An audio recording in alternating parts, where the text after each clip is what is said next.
The day is finally here. Yep.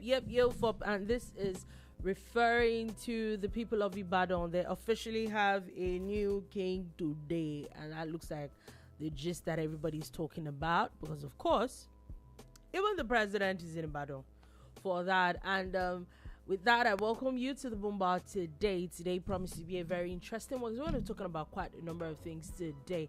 If you're just joining us for the very first time, this is the bar where we give you everything politics, sports, entertainment, and everything else in between. Everything else in between can really indeed be anything else, but the gist just carries us wherever it is. So sit back, relax, and enjoy the show with us today.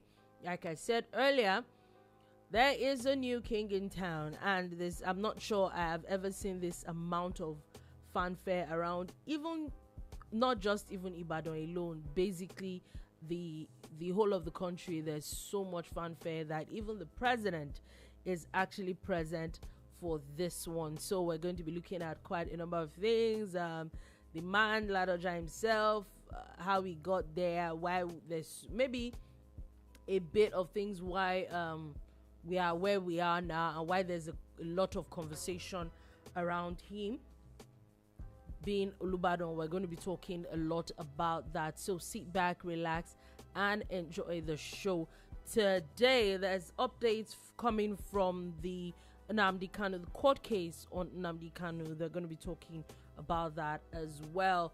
A bit of good news from the side of police doing their police work, and a few of other things today at the bar. So sit back, relax, and it's New Music Friday. Yep. So we're going to be looking at a bit of interesting songs, a few EPs, a few songs that dropped over the course of the week. So we're going to be looking at that as well. So we're going straight into the gist, but I'm not alone in the studio. I'm here with Sola Rogers.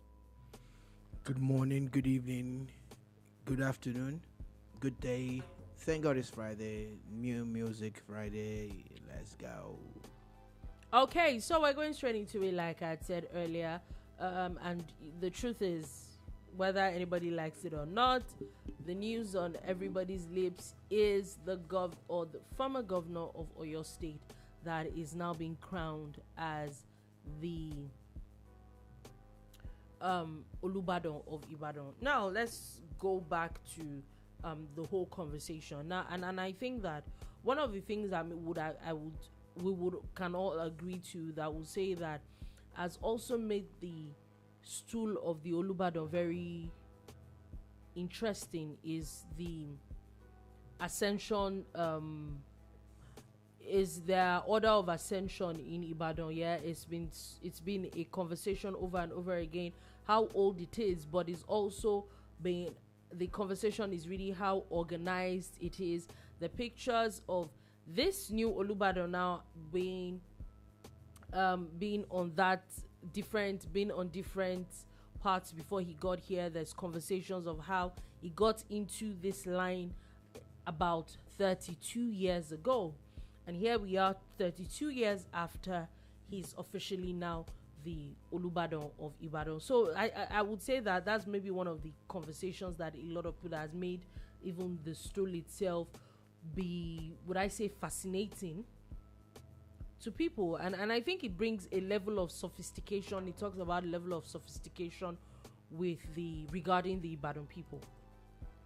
For real, every monarchy, every government has a system and a structure, and it's usually what everybody comes to know. Like, for instance, in England, they have a monarchy, but it's a lot more ceremonial. In Japan, they have the same, one or two other European countries, and it's usually maybe through the lineage, through this and that. But Ibadan system, I think, is the most unique succession plan I've ever seen about any government or monarchy anywhere in the world. I don't think there's anything as structured as the system that produces the Olubadan of Ibadan, which is the king of Ibadan. I don't think there's, they're so comfortable. The Ibadan people are so comfortable with it that even the government that has the power to upgrade it into different things has been resisted on more than one occasion. They just want it the way it is. Like, don't come and change anything. Just leave it like this. So there are several families that have a mortgagee who is like now the head of the family, and it has nothing to do with age. They have their own internal political, mechanisms that produces the mortgagee. Now the mortgagee is now sent. It's like a football league. It's now sent to the Premier League. Like, okay, you are representing us at that stage, but there are two lines, and it's replicated on both sides. So if this side produces the Olubadan now, it goes to that side, then this side, and that side. And what it means is that every time an Olubadan emerges, people move up. People move up, yeah. But they don't wait for that. If something happens to someone who has already gotten on the queue, in quote, the people beneath also move up. So there's been very interesting stories of people who have had short reigns and people who have had very long reigns as Olubadan. Now, this system actually creates something that usually only old people become the Olubadan. Yep. Because you have to bide your time. Look at it. 32 years ago, the current Olubadan, the new one, the 44th, became a mortgagee, and he joined. Became a jagun. Whatever you said, 32 years ago, he joined the line. Yeah, you can be a mortgagee and not join the line, actually. He joined the line 32 years ago, Abby. Yeah. Thank you. So as Jagun, like she rightly stated and corrected me, he's been on that journey for 32 years. Now, in the process of waiting to become Olubadan, which seemed like his ultimate ambition and goal, it didn't stop him from being a professional. Yeah. It did not stop him from being a politician. So he became a senator. In between that time, he became a governor. He was impeached as a governor. He was returned as a governor. He went through it all. He's seen it all. Yeah. He has, actually. Then, when the immediate past governor of Oyo State looked at a white paper that had been agreed upon even before, I'm talking about the late Ajimobi now. He looked at the paper that said, look, the Ibadan structure has to be rejigged. Yeah. And the top chiefs are actually kings. So let us recognize them. Let's bump them up as kings and upgrade the Olubadans to a higher king level, if I can say that. And the funny thing is, all those top chiefs, I think there are 9 of them, all agreed, except for one. Guess who? Rasheed Ladoja. Excuse you, Oba Rasheed. Rasheed Ladoja wasn't a king then. Yeah. And he's like, nope, leave the whole structure. He fought tooth and nail, went to court, did everything he had to do.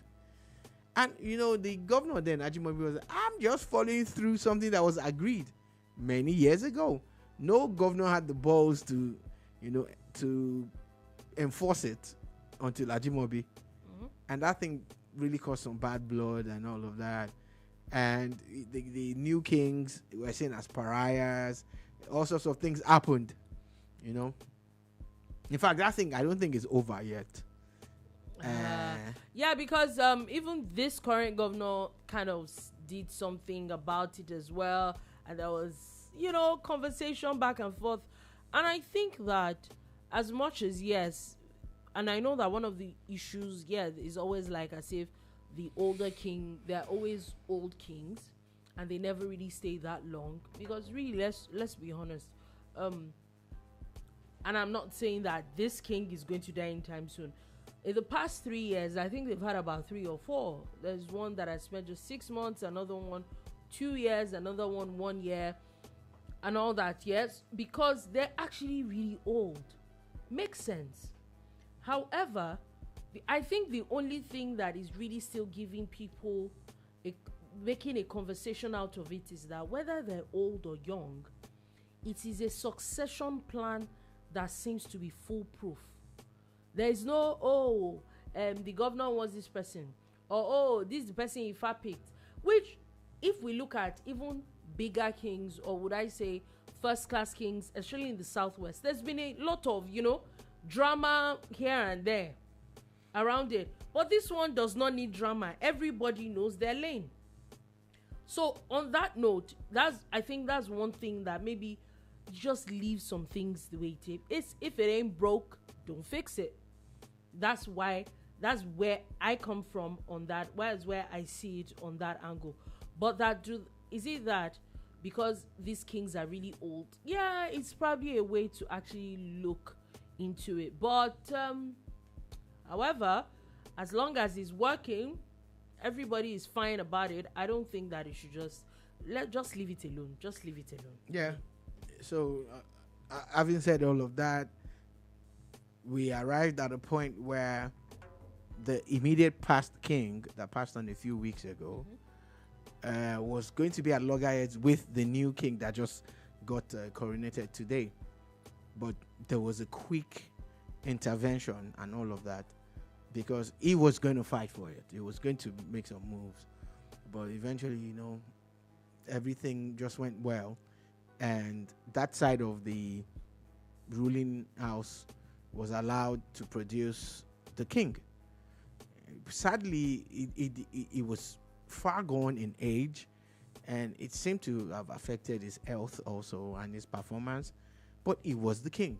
They respected. Oh yeah, regardless. They respected the old system that has been in place for centuries now, not decades. Yeah, that's it.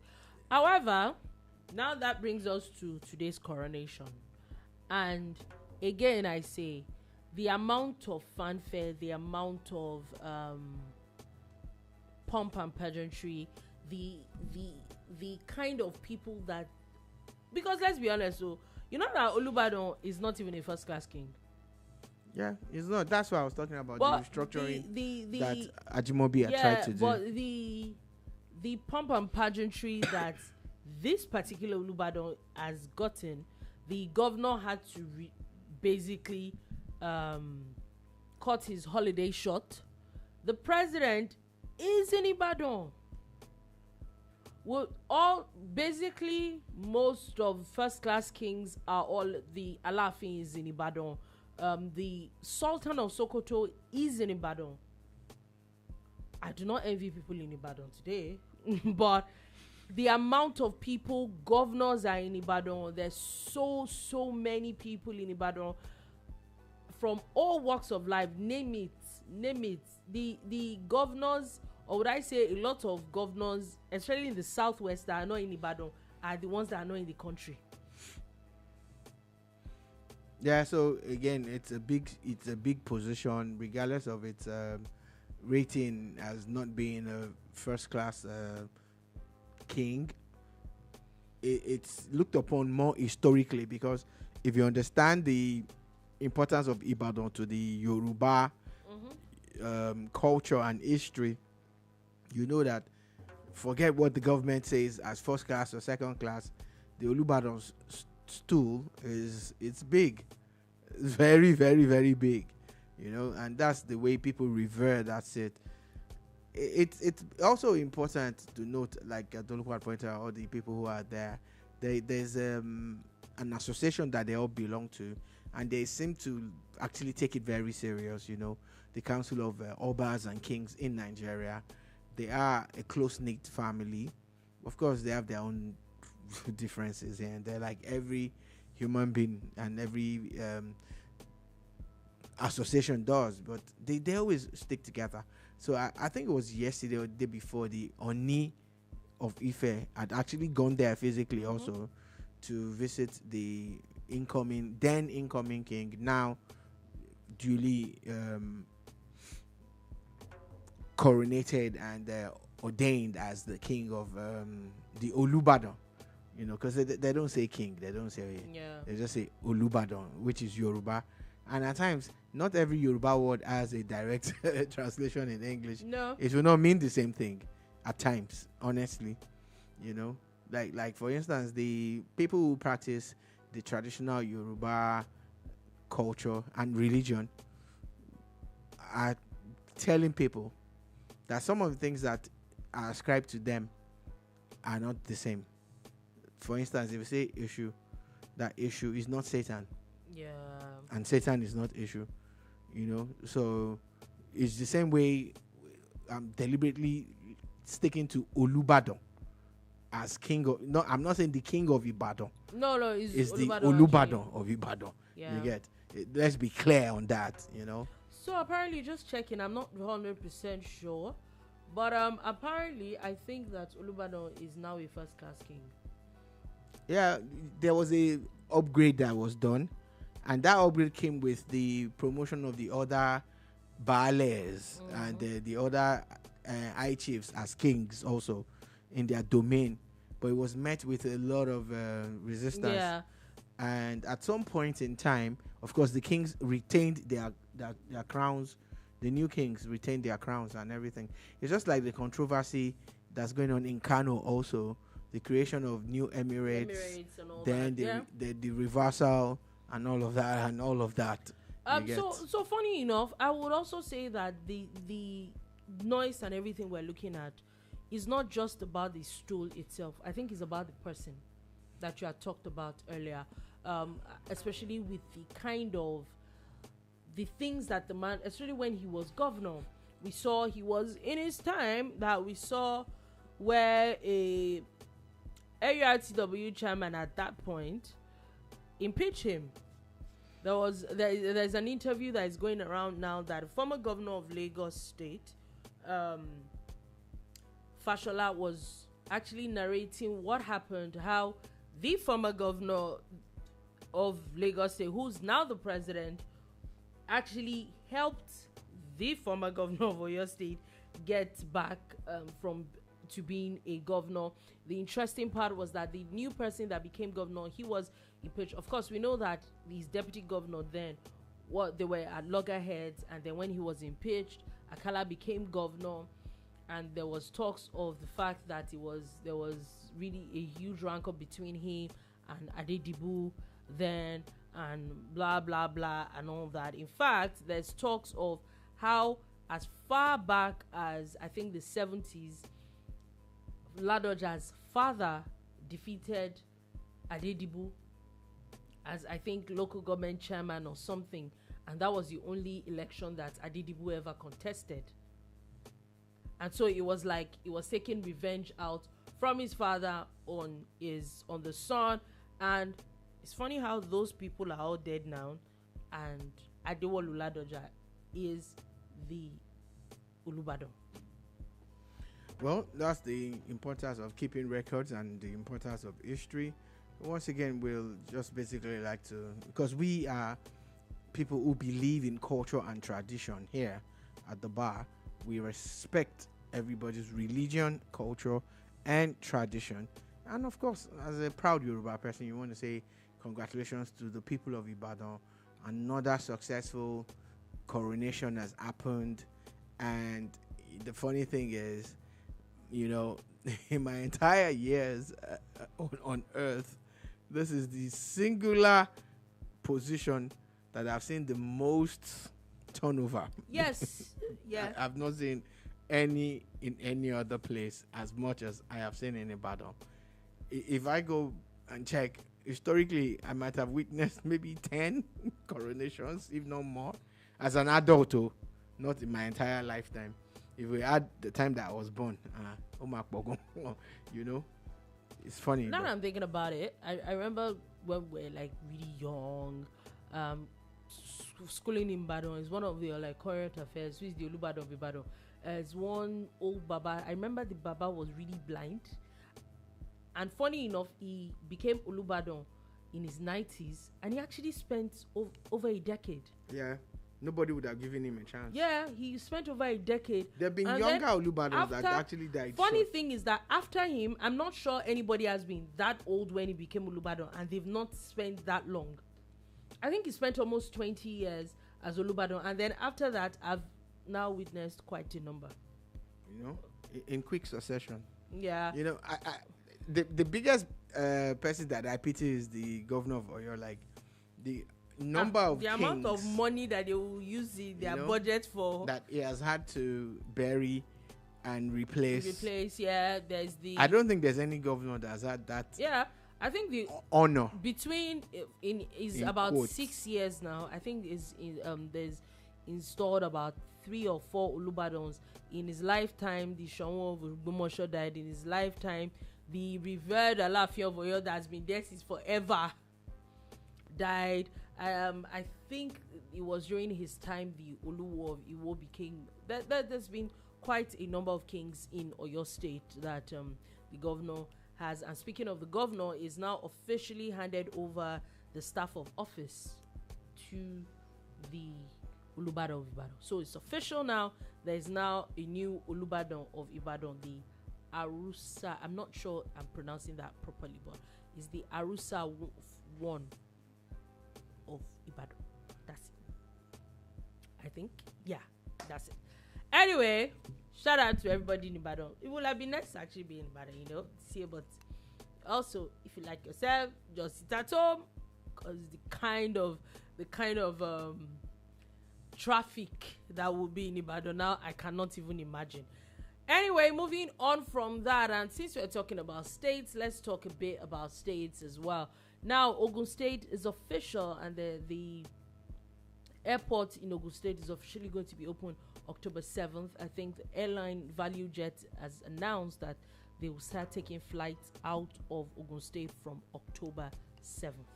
Yeah, it's an important moment in the life of Ogun State as a state. Up until now, virtually everybody in Ogun State had to come to Lagos to travel by air. Virtually everybody. Some could have gone to Abuja or Ibadan or other places, but the bulk of them had to come to Lagos. And we've always heard about it, before this governor came. We've always heard about how there's going to be an airport in Ogun, cargo airport, a Greek airport. Every governor talked about it.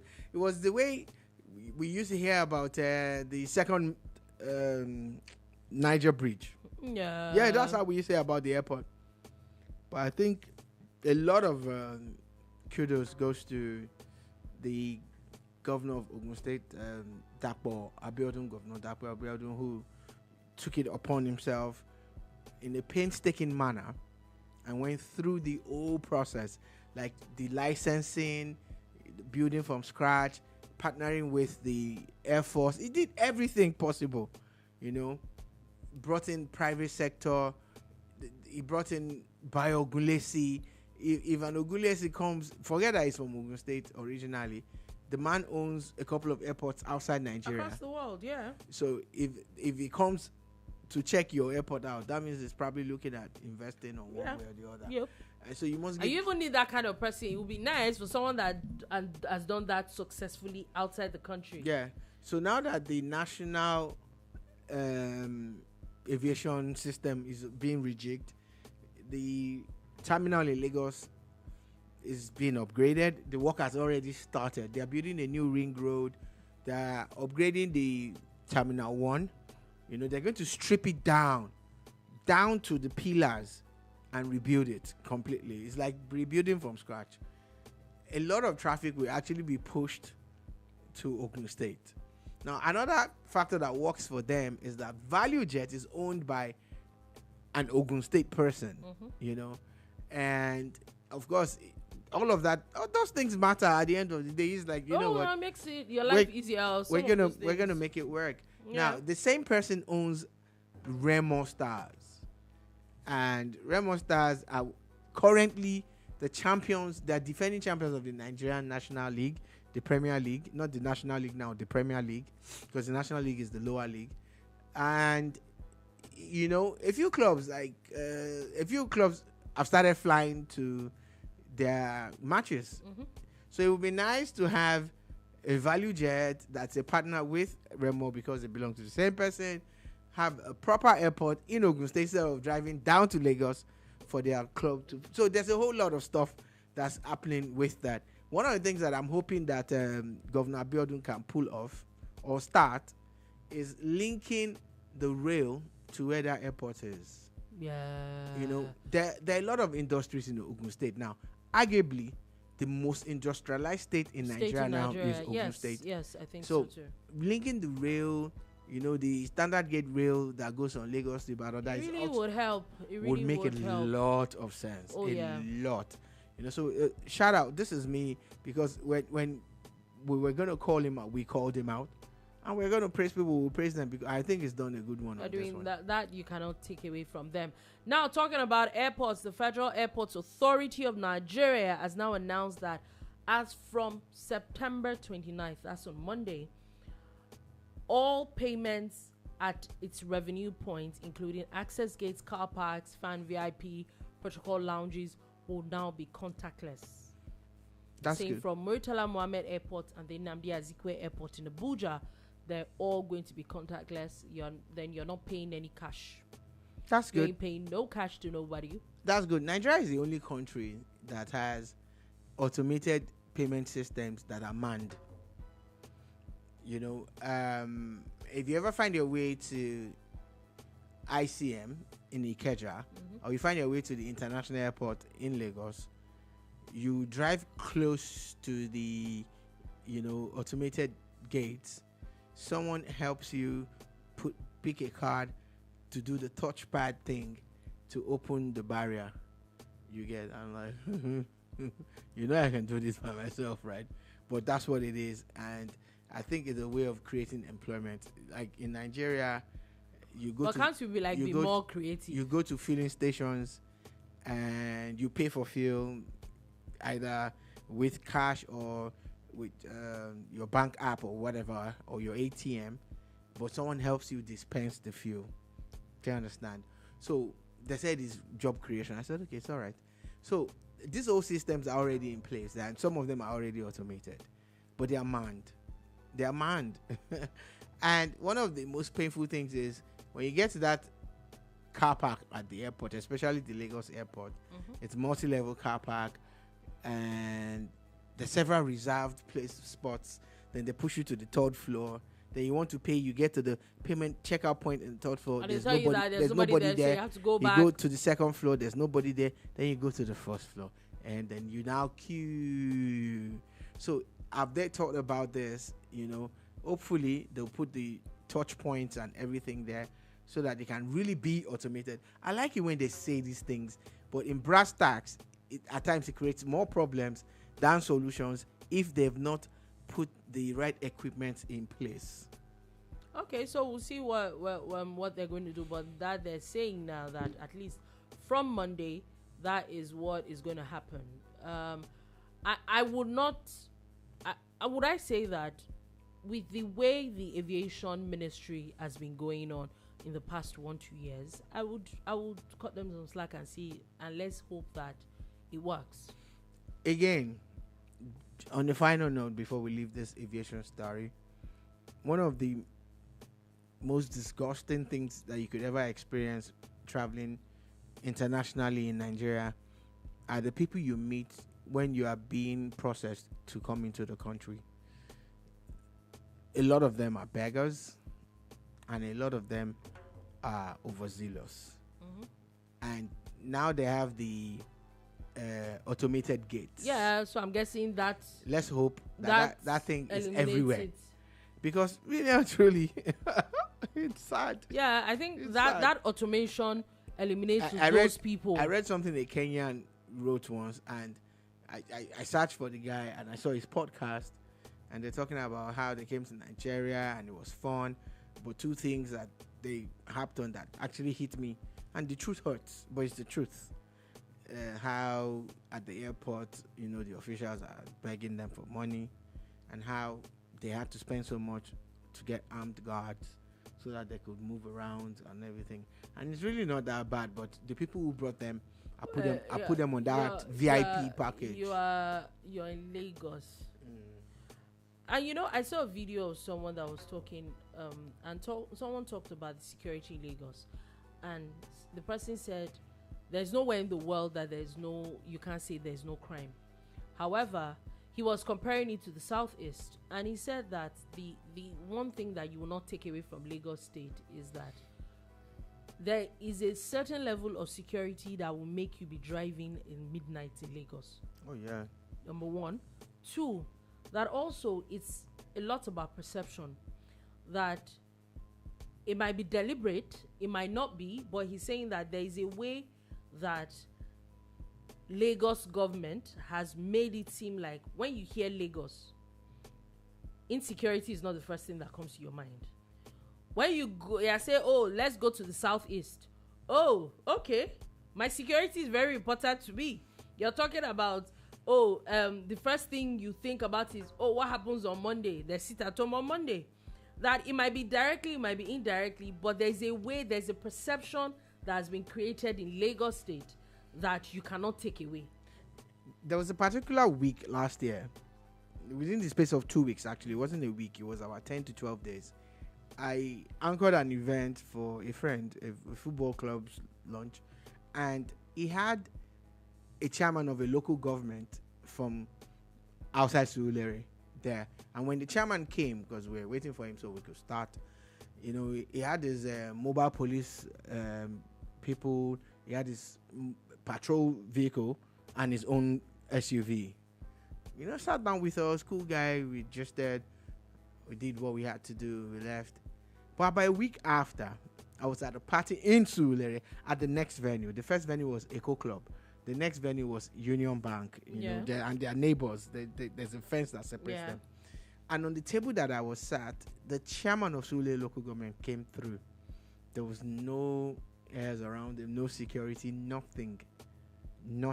Like, there was no mobile, nothing. At times, I even feel that some of this security even draws attention to you.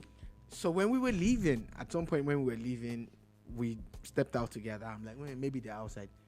He got into his car. There was nothing. And I'm thinking, so I asked my friend that was the one that invited him to the party. I'm like, oh, this guy, what happened to his details? He does this more. Like, this guy that is seeing him in the last 1 month. He's confident in his area. He does this more, and he usually doesn't go out with all of those people. Now, I'm just trying to draw parallels based on my own experience. This is what I experienced. And at times, you can't blame the people who feel they need it. I'm not going to lie. We made a trip to somewhere in the Southwest last year, and we had escorts. You get? And we've made similar trips without escorts. You get? So some people just have to.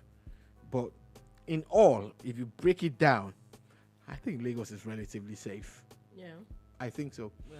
But when those Kenyan guys were saying what they said, and I'm not going to lie, it was the truth. We hate hearing those things. Yeah, when it comes to the ones that's in the their airport, experience. Oh yeah. What did you bring for us? Should we open your bag? It is really disgusting. Oh, we don't want to open your bag. Just give us something. If you give us something, you can carry your bag away and all of that. And those things don't sound nice. Trust me. It is very disgusting. Let's not even lie. So kudos to the aviation minister and ministry and all the parastatals on that aviation.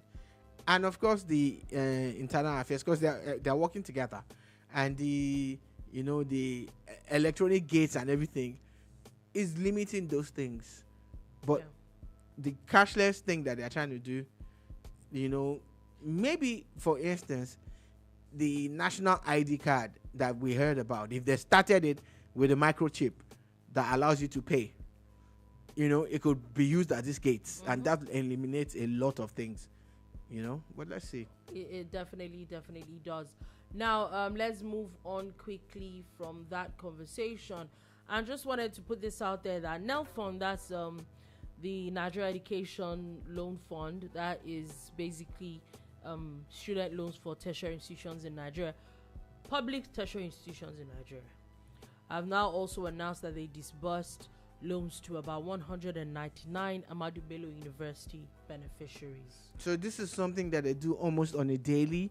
They put out those things on all their social media handles, their websites and everything, talking about transparency and everything. You must give NELFUND kudos. About 3 days ago, someone called them out that, oh, look, you guys are not doing well. We've not gotten our monthly stipends and everything. And NELFUND responded that football no go kill us. Once the session ends, you're not getting those monthly stipends anymore. It's only when school is in session. Resumes. You know, because now that there are more schools that have been onboarded, you know, their funds have to be properly channeled. Yeah, and let's be honest with ourselves. Again, I would say, I know that people are going through it. Everybody's fingers are not equal, but they're funding your schooling and when you are in school. I don't think that maybe 3-4 months being at home in a whole year is too much for your parents to take care of. This time last year, you didn't even have that. You didn't even have NELFUND. You know, and to see that NELFUND is even backdating payment for some people based on requests, like, okay, some of the monies you spent are being given back to you and all of that. You must continue to encourage the system. Yes, let's encourage a system that is actually working.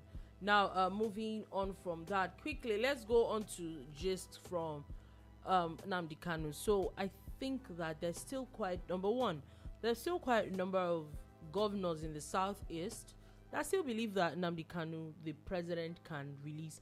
And this clamor has been going on since the former president, that is now late, that, would I say, brought him back to Nigeria. I saw a video of, I think, is Governor Alex Oti talking about how, he's our brother and he's so looking at how he can be brought back home. Brought back home to where? But it's not my business. Anyway, updates from that as now that, because there's a lot of conversation from his lawyers about his well-being.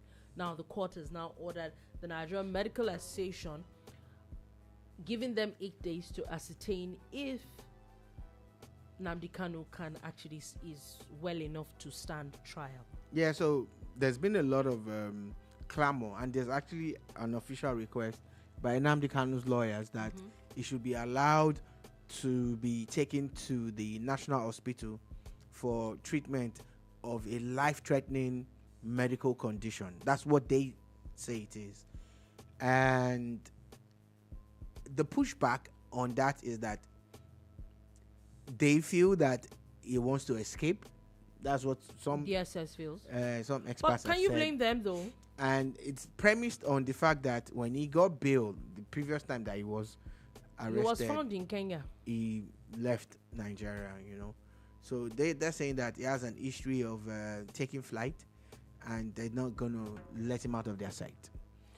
However, his lawyers are pushing hard to say, look, don't let the man die. You get. So let him go to the medical facility in Abuja. But the court has now said the Medical Association is a neutral body, not influenced by government or Nnamdi Kanu or anybody. So they're definitely going to nominate some specialists to go carry out some tests, and those ones will now be able to ascertain if the requests by his lawyers are valid. Then the judge can now determine, you know, if he needs to go. Now, there's one thing that we must always realize, that the human mind and the human body was created to move and be free. Okay. And we find that once people are incarcerated, their health actually deteriorates. It's actually a fact. It's not. It's a fact. You just see that people's health deteriorates.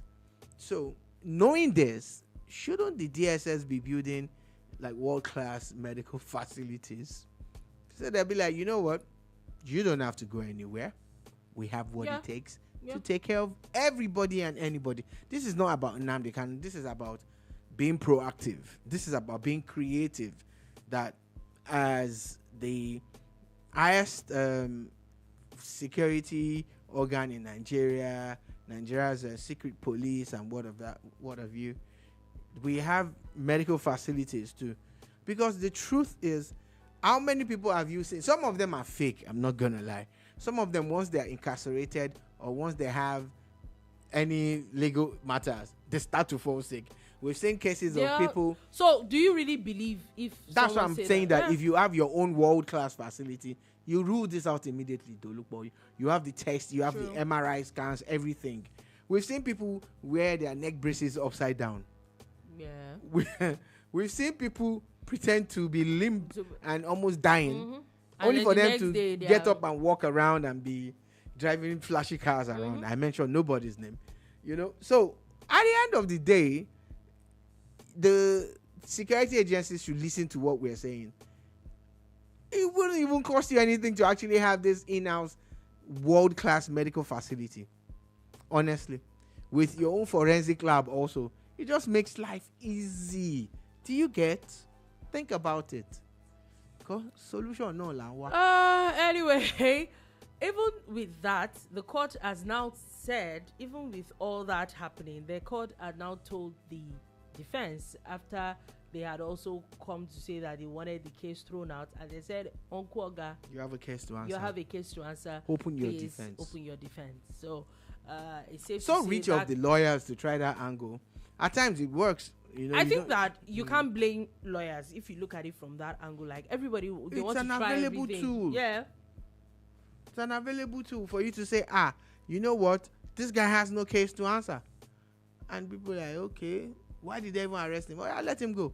Some judges could say that, but this one says, you know what, my brother, you got a case. Yeah, so looks like that matter, or the clamoring of the governors or other people from the southeast, it doesn't look like it's going anywhere. Anybody that's clamoring for anything that is ultra virus or anything that is not stated in law is being clever by half, and they know what they are doing. They are mixing it with politics. It's obviously a political move by any governor, especially the governors from the southeast and the leaders of the southeast, always coming out to say, let him go, let him go. Why would you say let him go? My man said what he said, except it's going to deny it like Simon Ekpa did when they took him to court in Finland. No, he says he's a what's it content called? creator. He's a content creator. But the Finnish were not fooled. They still jailed him. They still jailed him. The Finnish government would not have jailed the content creator. So they obviously saw that he had, broken some laws.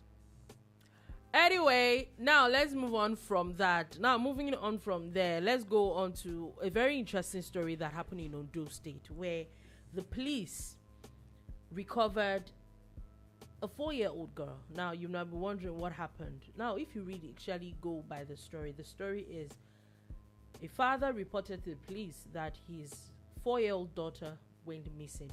The 4-year-old daughter was in the custody of the mother. And he just reported that, can't find my daughter, because the mother said, father and mother are not together. The mother came to see him and say, okay, I can't find the daughter. The man reported to the police. The police arrested the woman, and then she was granted bail. But apparently the child was now, he actually spotted his child in Asaba Delta State. Are you following the matter? The child was missing February 3rd, and then he spotted the child at July 9th, same year, in Asaba. After reporting, they swiftly went to and recovered the child and safely returned her to Akure. However, by the time they recovered the child, the person has said, finally confessed where they found the child, and I said, I bought the child for 3.7 million naira. The fact that some of us cannot, commit these crimes makes us think that some things are impossible. Mm-hmm. But they are not, because you're not wired the way these people are. The way you would buy a car, the way you would buy a dog, people are buying human beings. Some are buying them to cannibalize.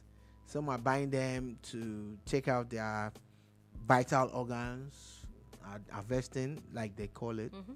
Some are buying them to actually raise them as their own. The market for the sale of human beings seems to be a thriving one. Sadly, I don't think it's about to go away. When you hear about, there's a Nigerian phenomenon called the baby factory. Yeah. And it's one of the saddest things that has ever happened to mankind. some business-minded person is not manufacturing anything other than babies. So they get indigent women and girls, and they get randy mofos in the form of men. Maybe I don't even know if they pay those men, but they get them to mate. Then the women raise the children. Then the children are sold. And in some extreme cases, like this animal that was living in Akure, some woman that claims she met a certain chiaza, and at the end of the day, a child, your own child, that you labored for. I don't know, honestly, but the animalistic tendencies of people. That's the word. Animalistic is the word. Yeah, is something that we need to study so that we can curb it. Yeah, so in fact, this story itself is beginning to indict even the mother of the child. Oh, she was the one behind it all from the get. Ah, Lord. Y'all are just... Obviously the one. Again, y'all in this... You know what happens at times? What happens when this child grows up? She's 18. And then you hear these stories like... Her mother is still alive. Her father is alive. You know, in normal cases, his father probably be dead. Because men die before their wives. I don't know why. And the woman is feeling, my daughter is now a lawyer. She's been called to bar. And the girl goes online doing some research and sees that her mother sold her into slavery once. It's what do you think a very, happens? very, very sad thing. Anyway, talking about things, we talked about police on this good side. Now on this other side is that the federal government has now filed charges against 5 retired senior police officers, saying that they retired later than they should, and now there's allegations of age falsification and forgery. The only reason why this is a story is not because fraud or forgery is not a crime. It's because it's retired policemen. They are not small policemen. I know. AIG, there are 2. There's 1 AIG. There are 2 commissioners of police. There is 1 deputy commissioner of police and 1 assistant commissioner of police. Yeah. So the reason why it's news is because they're all policemen. And Dolupo pointed out how high ranking they were. Like, okay, is it that so that you collect more salary? It throws up a lot of questions. Like, for instance, how many other people like that exist in the force? In the whole system, not even just... You know? And yesterday we were talking about verification of certificates by the federal government. Yeah. Now we're talking about age falsification. There are too many evils that we have created around ourselves. Like, these are man-made problems. I remember there was a time when I think it was maybe under Obasanjo or Yar'Adua or Coronation or something, there was a regular story of how there is a freeze on employment into the federal, system. That the federal government was not going to be employing people over this period. Why? One of the major reasons is because people retiring. Now, allegedly, a lot of people have done age falsification. So one of the things that they do is that some people increase their age so that they can be employed, so that they can be employable. Then they get into the system, and now take away from the age. They now need to reduce it so that they can work for longer. All of these things that you are doing is fine if it's not affecting the next generation, but it is, so it's not fine. Then government says they can't employ. How can they employ? How can they employ when you refuse somebody to that is leave? supposed to retire at the age of 60 is now saying she or he is 52. 52. That means additional 8 years. In those 8 years, you are depriving an entire generation. I've seen something like this. Like, I remember an aunt of mine was saying that. So she used to work with someone in the state civil service, and she knew her and she was even older. She had gotten into the system before her. Interestingly, she had done some funny business with her age. that this person was a senior in secondary school a couple of years. So she knew that this person were not age mates. But then she didn't even know then. They now leave the service and coincidentally they land in the same private establishment. Yeah. And then she's now the senior. She is the senior, and she's senior to her senior. She had admin work, and she sees her credential like that. She never really said anything.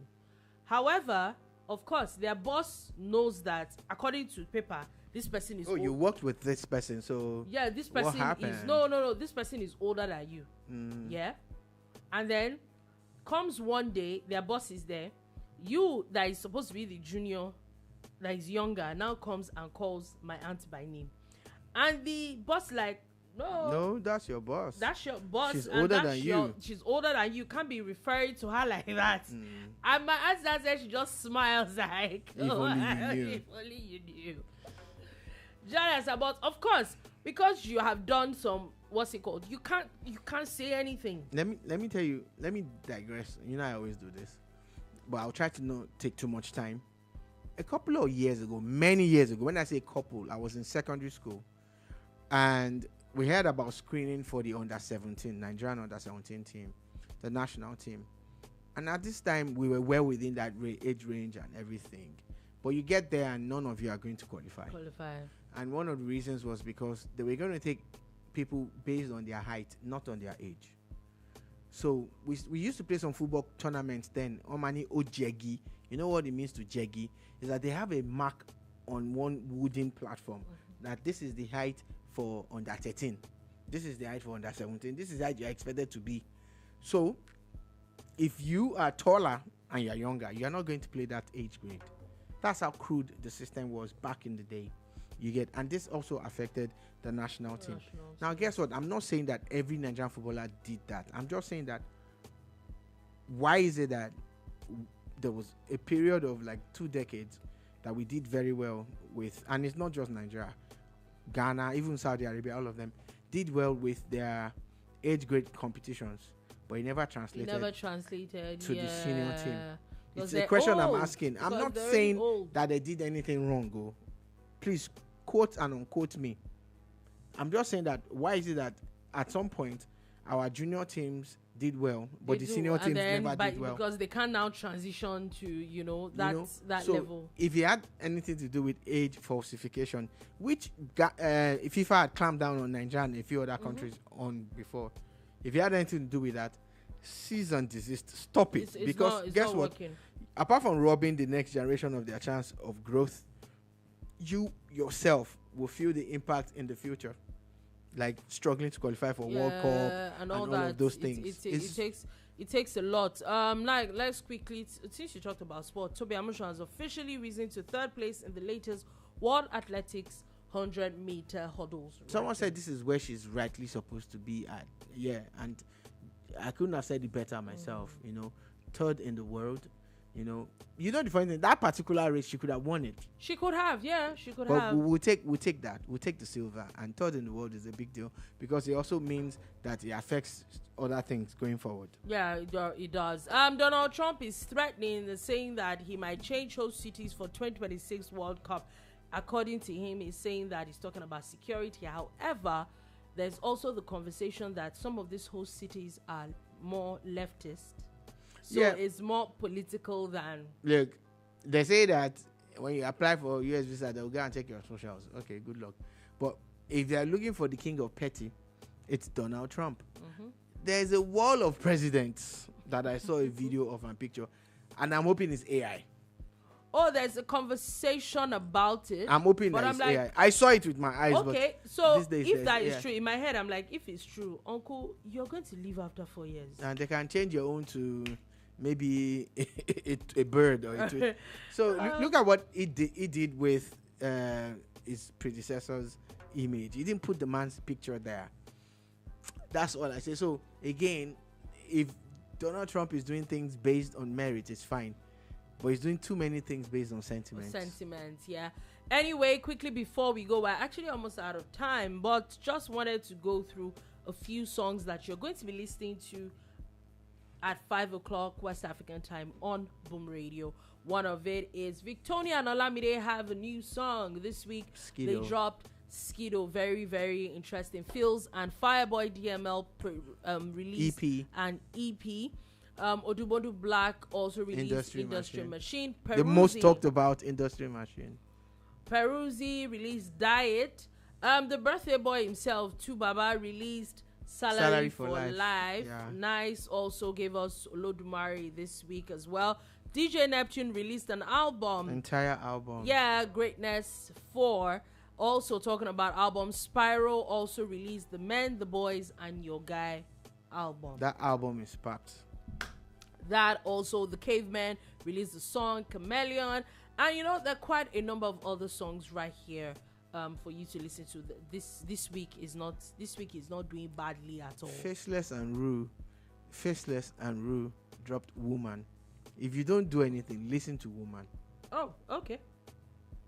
So these are songs and a lot of other things you're going to be listening to right here at the Boom Bar. Oh, sorry, on Boom Radio. On Boom Radio. Throughout the weekend. So we're going to be doing all that right here at on Boom Bar. Okay, Boom Radio. Anyway, Turkish football. The head of Turkish football is actually talking about banning Israel from FIFA and UEFA. He's not the only one. A lot of people. Now, are a lot of about people it. have been talking But about Donald it. Trump says he's going to resist Now, it. my question is that as much as we say, oh, okay, sports is not supposed to mix, if FIFA and UEFA and every other person did it to Russia, maybe now if they're not going to do it to, and I'm not saying that Israel deserves it, because really it really shouldn't mix, then I don't see why Russia was banned as well. Russia's problem started with the doping issues that their athletes had, and so a couple of sports had actually banned them before they now had this other political wahala with their neighbors, Ukraine. You get, but that other country, I don't talk about them. What are you doing? I have a blackout on that country that their name starts with I. What?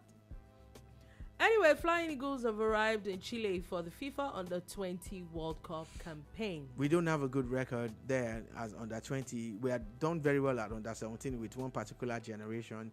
Then the following 2 years, we went there. It was bad. I hope that we can exercise that spirit. And maybe do some things over the weekend. There's going to be a lot of football. We're going. Yeah, there's the Milan derby also. There's a whole lot of football that's happening. Yep. A whole lot of football. MPFL starting tomorrow. Bendel Insurance and Bielsa United will be playing. Also, Plateau United and El Kanemi Warriors will be playing also tomorrow. In the Premier League, we're going to be seeing Brentford and Manchester United, Chelsea and Brighton. I think those games tough games. Yeah, those two games. See, Crystal Palace, Liverpool. I think tomorrow is going to be fun. Any team that has B, beware. That's what it means. So Brentford and Brighton. Manchester United. Crystal Palace and Liverpool also. I think it's also going to be a very tough game. Manchester City, Burnley. Burnley has these days. It's still a B, sha. Yeah. Nottingham Forest and Sunderland. We should be able to see maybe a win. Nottingham had a top game during the midweek in Europe. Maybe they can kick off from there. Yeah, Tottenham and Wolves. I do not see Tottenham. I just want Tolu Arokodare to score. I don't care what happens to Tottenham. Also tomorrow we're going to be seeing Atletico Madrid and Real Madrid play tomorrow. Yeah, the Madrid derby. It's actually going to be fun to watch those as well. MPFL on Sunday, Kun Khalifat and Barra will be playing. Nasarawa United and Katsina. The good thing about that particular game is the away team actually flew to go and play. It's a big deal in the MPFL. In Nigeria. Warri Wolves will be playing Shooting Stars tomorrow. On Sunday. Wiki Tourists will be playing Enugu Rangers, and Ikorodu City will be playing Eimba. Eimba is on a roll now. They're still topping the league. That's war right there. We're going to be seeing where that drama is. On Sunday in the Premier League, we're going to be seeing Aston Villa and Fulham. That's a beautiful, beautiful game. Also, Newcastle and Arsenal would also be playing as well. Those games are not... Yeah. Also, Barcelona will be playing Real Sociedad there. Rayo Vallecano and Sevilla would be playing as well. I think that there are quite a number of interesting games. What a weekend. Over this weekend. So let's see where that will come. And on Monday, we'll be giving you maybe a bit of reviews on how these games went. Yeah, maybe before Boomba herself. Maybe Abby. We would have planted cameras here and there. Okay, on that note, that's all we have to take. Thank you for watching. Thank you for listening. We'll be back on Monday with another wonderful edition of The Boomba. Have a beautiful, beautiful weekend.